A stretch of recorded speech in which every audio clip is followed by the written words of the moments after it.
Assalamualaikum warahmatullahi wabarakatuh. Jadi selamat malam dan selamat datang di channel Gentala Senopati. Jadi malam ini kita sambungan dari channel apa nih? Channel Satelit Parabola Depok. Satelit Parabola Depok. Jadi kita lanjut pembahasan tentang spiritual dan apa? Dan hal-hal gaib. Hal gaib. Jadi jangan lupa nih like, subscribe Dan komen di Channel Satelit Parabola Depok, Gentala Senopati. Nggak ada. Ini nggak usah. Jangan. Nggak usah di subscribe. Jadi gimana? Jadi gini Ki. Jadi banyak yang nanya ke saya nih Ki tentang bagaimana cara bertemu sedulur papat lima pancer menurut Islam Ki. Bertemunya sedulur papat kiblat kelima pancer menurut Islam. Jadi gini, ini menurut persepsi saya ya, menurut saya pribadi. Tuhan itu menciptakan pada dasarnya barat, timur, utara, dan selatan. Itu ada berapa? Ada 5. Ada 4. Barat, timur, empat kan gitu. Matematikanya. Nah, di situ dalam tahapan kitab Allah itu menciptakan Jabur, Taurat, Injil, dan Al-Quran. Itu ada 4. Untuk Islam pun sendiri kita harus memahami tentang ilmu syariat, thariqat, ma'rifat, dan syariat, thariqat, hakikat, dan ma'rifat. Jadi pemahaman di situ diambil dengan para wali itu. Dalam diri kita ini ada Jibril, Mikail, Israfil, dan Israel. Itu yang dibilang sedulur papat kiblat kelima pancer. Dalam diri kita ini ada 4 saudara yang mendampingi diri kita. Kepancernya itu Tuhan, Ruh Allah itu. Jadi Ruh Allah. Jadi buat teman-teman yang misalkan kurang memahami, boleh tanya guru mursyid ya. Jadi karena hal-hal kayak gini ini persepsinya beda-beda, gitu. Persepsinya beda-beda. Saya pun ini menurut pemahaman diri saya yang diajarkan dengan guru saya kayak gitu. Oke, jadi itu jawabannya guys. Oke, kita lanjut ke pertanyaan selanjutnya, yaitu apakah pendamping indigo itu selalu berwujud leluhurnya Ki? Kalau untuk udah dikatakan indigo, indigo itu sebenarnya indigo itu kan bahasa sekarang ya. Iya. Kalau bahasa zaman dulu itu biasanya dikatakan titisan. Oh, titis. Titisan. Jadi titisan itu biasanya dia bisa menitis, dia bisa melihat hal gaib itu karena ada unsur gaib dan udah pasti ada leluhur yang mendampinginya. Jadi kalau kita itu nggak ada titisan indigo, kita itu nggak akan bisa melihat hal gaib, nggak akan bisa melihat hal gaib kecuali kita punya keleluhuran yang memang selaras, artinya sejalur dengan kita tentang spiritual gitu. Jadi indigo ya udah pasti tadi apa? Wujud leluhur. Wujud leluhur, udah pasti wujud leluhur. Oke, jadi jawabannya Perwujudan ya, bukan wujud, perwujudan atau pendamping. Ini yang paling sering dialami masyarakat, yaitu kadang kalau tidur kan ketempelan, rep-repan, terus atau mimpi buruk yang berulang-ulang gitu, mimpinya sama. Jadi pertanyaannya adalah cara mengatasi hal tersebut gimana Ki? Kalau untuk rep-repan itu lebih banyak biasanya pemikiran orang stres. Terlalu berat, kerja, capek, stres juga ya. Kalau rep-repan hampir sama ya, kayak tadi Ketempelan, rep-repan sama mimpi buruk. Nah, yang berulang gitu. Mimpi buruk. jadi ada beberapa versi ya, yang menurut saya itu beberapa versi bisa terjadi itu karena kita itu stres atau capek, bisa juga terjadi karena ada hal negatif di tempat kita tinggal. Tapi banyak nih buat teman-teman, jadi banyak buat teman-teman hal-hal kayak gitu terjadi.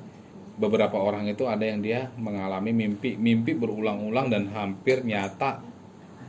Terkadang dia sampai klimaks itu melakukan hubungan.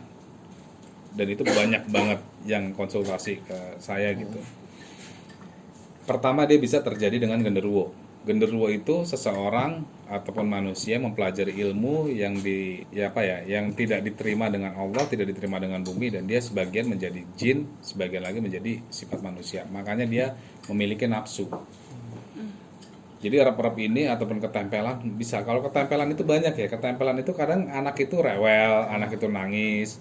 Mungkin kalau kita yang awam, kita yang tidak paham kayak gitu disangkanya ya karena sakit atau apa. Tapi banyak juga yang memang ketempelan karena ada leluhur yang mau nengok. Jadi ada leluhur yang mau nengok ini banyak loh, banyak kejadian pasien ya, banyak kejadian pasien di sini, anak ini rewel, anak ini begini, bukan karena sakit, tapi memang ada unsur negatif. Yang harus lo yakinin di sini, Tuhan itu bukan hanya menciptakan manusia, itu aja dulu. Tuhan itu bukan hanya menciptakan manusia, Tuhan itu sebelum manusia menciptakan jin dan setan. Gitu. Jadi kalau kita tidak mempercayai hal gaib, ya berarti lo orang bodoh, menurut gue orang bodoh. Karena sebelumnya ada manusia, memang jin dan setan itu udah diciptakan lebih dulu. Gitu. Oke, jadi cara mengatasinya gimana tuh kalau misalkan sudah terjadi gitu? Mengatasinya paling utama itu pembersihan diri ya. Sesuai dengan keyakinan, sesuai dengan agama, keyakinan. Yang paling utama itu kalau menurut gue sih puasa. Puasa. Puasa. Puasanya Senin Kamis atau bagaimana? Ya puasa bisa Senin Kamis, bisa dengan dia puasa Nabi Daud, bisa dengan dia puasa mutih, tergantung. Tergantung kadar berat atau enggaknya. Ada pertanyaan lain? Ada. Tenang, saya punya pertanyaan kali ini. Sering gitu kayak dengar yang namanya yang bambu kuning itu kata orang buat jadi penangkal inilah itulah. Yang bikin saya penasaran, ada apa dengan bambu kuning dan kenapa harus bambu kuning? Oke. Sebenarnya nggak harus bambu kuning pun, bambu apapun bisa. Tapi tergantung dengan suges orang. Sekarang gini. Berhala itu kan pohon. Tapi zaman-zaman sebelum Nabi itu dia bisa menyembah pohon, dia meyakini pohon bahwa dia bisa ngasih berkah, dia bisa ngasih rezeki segala macam. Kenapa pohon itu bisa menjadi bertuah? Karena apa? Karena Keyakinan. Suges dan keyakinan. Oke. Sekarang saya mau tanya, pusaka keris itu sebenarnya benda mati, hanya keris yang dibikin dengan empu. Kenapa dia bisa berhodam dan memiliki khasiat ataupun memiliki karisma, memiliki aura yang kuat? Karena apa? Keyakinan dari empunya, dari pemegangnya. Segala sesuatu hal itu sebenarnya nggak harus bambu kuning sih ya. Kalau misalkan kita itu udah memiliki ilmu Allah, apapun bisa menjadi mudorot ataupun menjadi wasilah buat kita itu mengisi badan seseorang gitu. Misalkan kayak kita banyak amalan-amalan ilmu kejawen itu sebenarnya pembahasannya kalau untuk di Indonesia kan itu bahasa permintaan, permohonan. Makanya rata-rata orang ini membaca amalan ini lebih dari 1 kali. Contoh 1000 kali. Bisa 100 kali setiap malam selama 40 malam misalkan. Kalau kita tarik ke Islam, itu sebenarnya doa yang istiqomah, doa yang nggak pernah berubah. Jadi buat teman-teman nih, kalau lu minta apa-apa dengan Allah, dengan Tuhan, jangan pernah berubah-berubah sebelum itu dikabulkan, karena itu istiqomah. Jadi kalau kita minta apa-apa, jangan pernah berubah-berubah. Misalnya kita mau punya kesuksesan atau berkah atau karisma atau misalkan kekayaan, jangan pernah berubah. Misalnya kita untuk minta keberkahan, itu ya terus minta sebelum terkabul, jangan berubah. Itu yang dibilang istiqomah gitu, ilmu istiqomah.